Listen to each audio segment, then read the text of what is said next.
مصطفى مصطفى مدعو للصفا.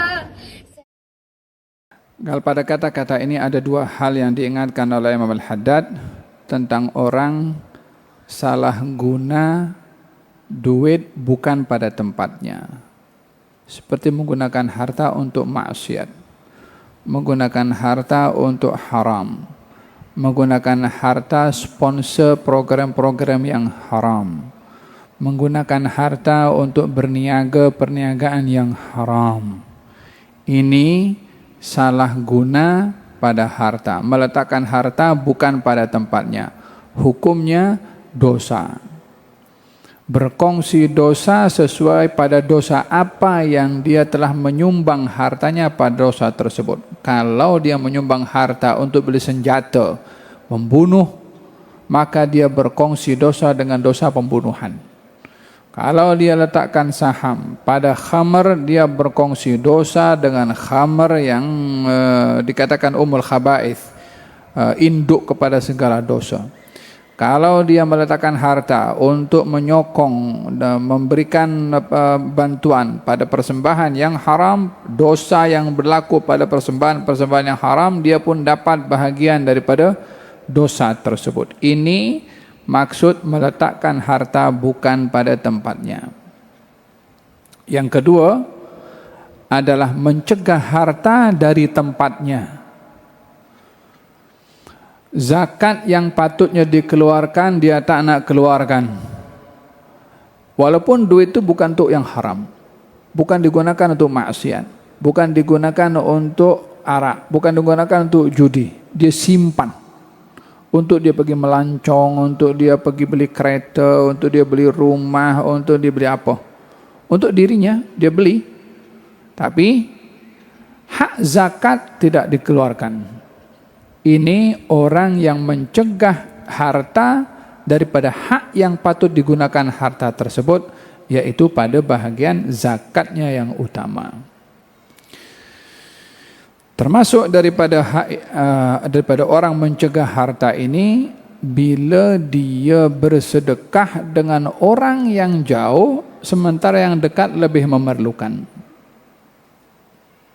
Dia bagi orang jauh sana, di luar negara ke, wala di mana ke, sementara di negaranya banyak orang susah.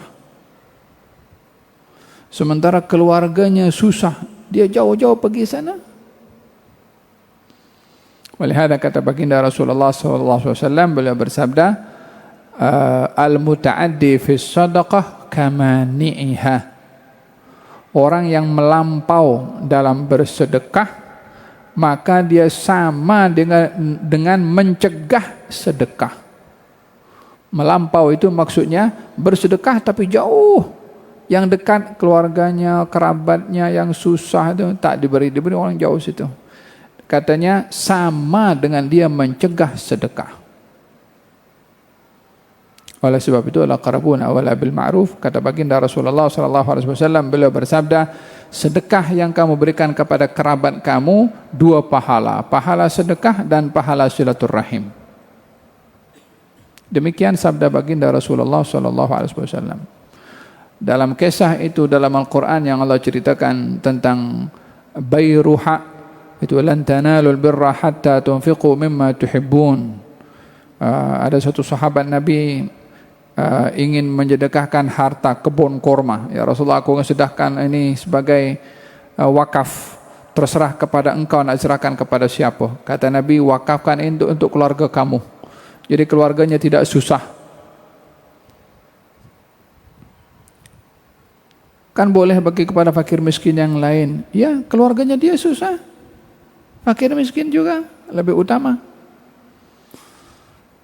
Saat ketika sakit diziarahi oleh Nabi, ya Rasulullah, saya ini hanya ada seorang anak perempuan, saya ingin sedekahkan harta saya semua ini di jalan Allah SWT. Kata Nabi, tak boleh. Dia nak tulis wasiat. Kalau begitu 2/3, Nabi kata tak boleh. Kalau begitu setengah daripada harta aku, setengah pun tak boleh. Kalau begitu 1/3, kata Nabi 1/3 itu pun maksimum.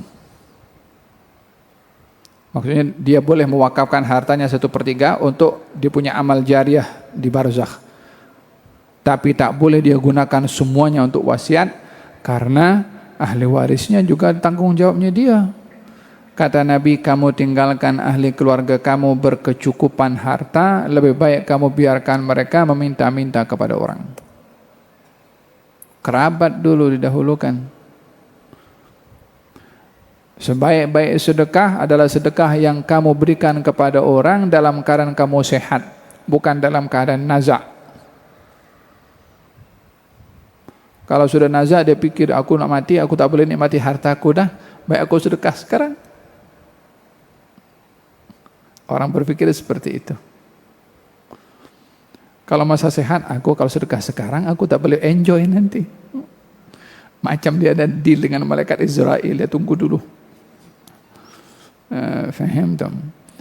Wa anfiqu mimma razaqnakum min qabli an ya'tiya ahadakumul mautu fayaqul rabbi laula akhartani ila ajalin qarib fa asaddaqa wa akum minas salihin. Kalau sudah ajal datang, tunggu sekejap, aku nak bersedekah. Nak bersedekah itu masa sehat sekarang. Fahimtum? Hada berkenaan dengan menggunakan harta bukan pada tempat dan mencegah harta daripada tempatnya. Dalam beberapa hadis Nabi Muhammad SAW, beliau bersabda mengenai orang-orang yang mencegah hartanya daripada digunakan pada tempatnya.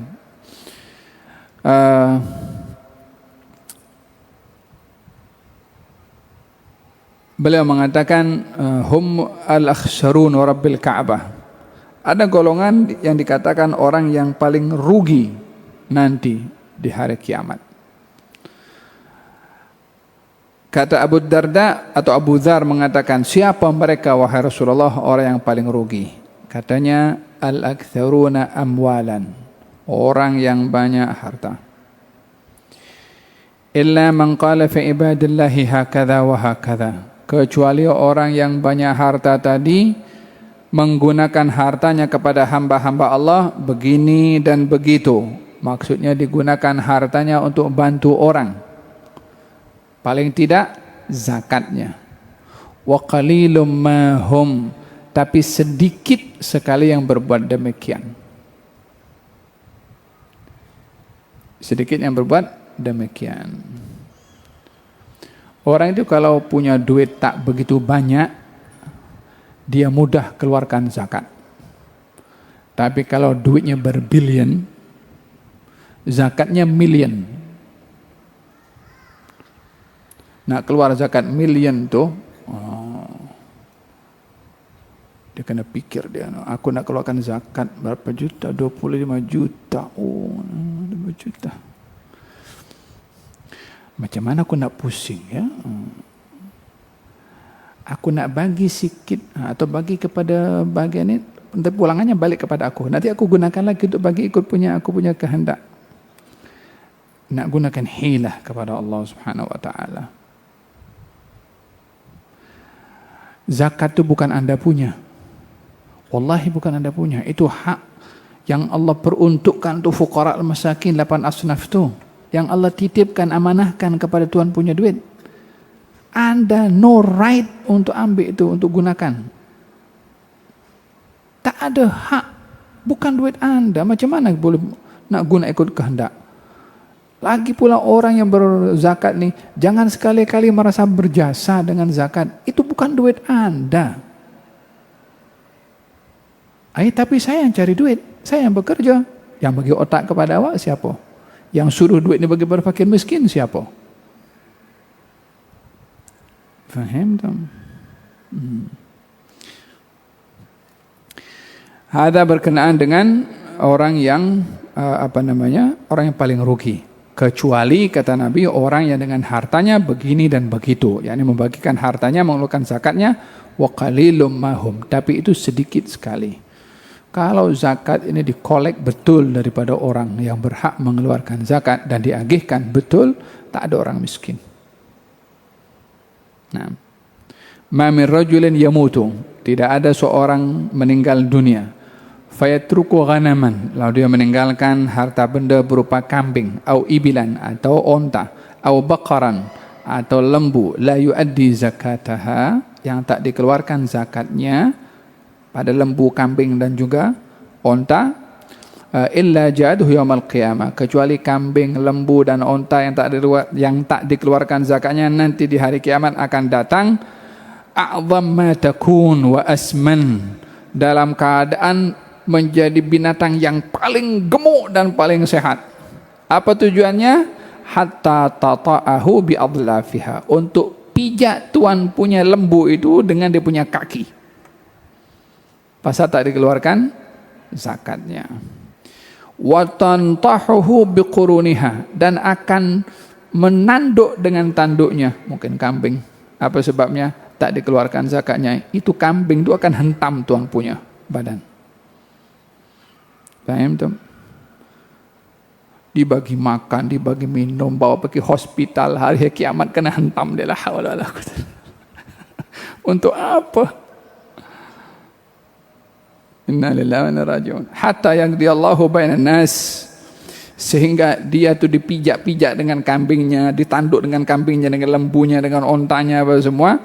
Sebanyak mana dia tak keluarkan zakat, sebanyak itu dia akan pijak-pijak. Bila sebanyak kambing atau lembu atau onta yang tak dikeluarkan zakatnya sudah sampai kepada penghujungnya, yang terakhir pijak, nanti yang awal pijak balik, pusing macam tu, tak berhenti. Inna lillahi wa inna ilaihi raji'un. Harta yang tak ada barakahnya seperti itu. Tapi ramai orang buat kan. Ini baru contoh pada harta, pada zakat lembu. Sama juga dengan harta dan lain-lainnya. Nah. Hatta yaqdi Allahu bainan nasi thumma la ta'udu ulaha ala ukhraha. Naam. Hada berkenaan dengan salah menggunakan harta, meletakkan bukan pada tempatnya, atau mencegah harta daripada tempatnya. Baginda Rasulullah sallallahu alaihi wasallam bersabda, wala yaksibu 'abdun malan min haramin fayunfiq minhu fayubarik lahu fihi. Tidak ada orang yang dia mendapat harta dengan cara yang haram, fayunfiq minhu, dan dia bersedekah, dia ambil riba atau dia rasuah, aku bagi konco-konco aku ni, sedekah dari aku, fayubarik fih, tak ada barakahnya.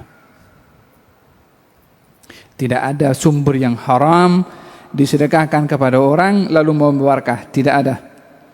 Wala saddaq bihi fayuqbal minhu, kalau disedekahkan pun juga tak akan diterima oleh Allah jika sumbernya haram. Wala yatru khalfa dhahrihi illa kana zaduhu ila an-nar, dan tidak ditinggalkan harta yang haram tadi kepada ahli warisnya melainkan menjadi bekal kepada ahli warisnya menuju ke neraka jika tahu benda itu haram. Innallaha azza wa jalla la yamhu sayyi'a bis-sayyi'. Allah itu tidak akan menghapus kejahatan dengan kejahatan. Walakin yamhu sayyi'a bil hasan, tetapi menghapus keburukan dengan kebaikan. Innal khabitha la yamhu al khabith. Yang keji, yang kotor, yang jijik tidak akan menghapus yang jijik juga. Orang ingin bersihkan baju terkena najis dengan air najis, ya sama-sama najis. Begitulah harta. Kalau sumbernya haram, nak pergi haji, nak pergi umrah, nak menghajikan orang, nak mengumrahkan orang, nak bangun masjid, sumbernya haram, tak ada barakah. Mustahil Allah akan letakkan barakah daripada sumber yang haram. Kalau gitu orang akan buat benda haram, lepas itu buat benda baik. Walihada orang yang pergi ke haji, fil hadis orang pergi ke haji, orang setelah pakai ihram, labbaik Allahumma labbaik, labbaik la syarika lak labbaik, tidak dijawab. Kalau dia orang yang baik, dijawab labbaik wa sa'adaik. Ya, talbiyahmu aku sambut, kebahagiaan untuk kamu, harta kamu halal, transport kamu halal, bekalan kamu halal. Yang kedua, pakai ihram juga. Mungkin satu grup dalam travel agent, Mungkin satu kemah di Mina, wala di Muzdalifah, wala di Arafah, tapi dia ucap labbaik Allahumma labbaik, la labbaik wala sa'daik. Tak ada talbiyah kamu diterima, kehadiran kamu tak diraikan, tak disambut, harta kamu haram, transport kamu haram, bekal kamu haram. Macam mana akan diterima oleh Allah Subhanahu wa taala? Sebagian orang tipu dirinya sendiri, aku tak apa buat dosa, nanti tahun depan aku pergi haji di padang Arafah, nanti Allah ampunkan semua dosa. You pikir Arafah itu tempat macam washing machine kan, macam tu. Segala benda kotor masuk dalam situ boleh dibersihkan. Lah Arafah buminya Allah. Arafah ingin mengetahui orang-orang yang betul-betul kepada Allah Subhanahu wa taala. Bukan mainan. Ini orang yang tadi yang katakan dia tipu diri sendiri, lebih bodoh daripada kena ditipu oleh orang lain. Faham tom? Harta itu menentukan kepada ibadah yang kita lakukan, adakah berkesan atau tidak. Faham tom? Walihada Nabi bersabda, atib mat'amak tustajab da'watuk. Cari rezeki yang halal, doa kamu confirm dikabulkan oleh Allah. Kita mau doa kita dikabulkan, elokkan kita punya rezeki. Nak mendapatkan doa mustajab daripada orang lain, tengok orang itu sumber makanannya daripada mana. Fil hadis ada orang dalam Sahih Muslim, katanya Nabi menceritakan orang dalam bermusafir, dia kusut masai, dia angkat tangan, ya Allah, ya Allah, dia berdoa, dia angkat tangan, dia musafir, sepatutnya doa musafir mustajab. Tapi tak diterima oleh Allah. Apa sebabnya? Mat'amuhu haram, wa masyarabuhu haram, wa malbasuhu haram, wa ghudhiya bil haram, fa anna yustajabulah. Makannya haram, minumnya haram, pakaiannya haram, yang masuk dalam perutnya semua haram. Macam mana nak diterima oleh Allah Subhanahu wa taala? Dia berdoa dengan lidah, hasil energi makanan yang haram. Nak diterima macam mana? Faham dong? Ada berkenaan dengan hikmah yang ke-36, menceritakan tentang bagaimana menyikapi kepada harta.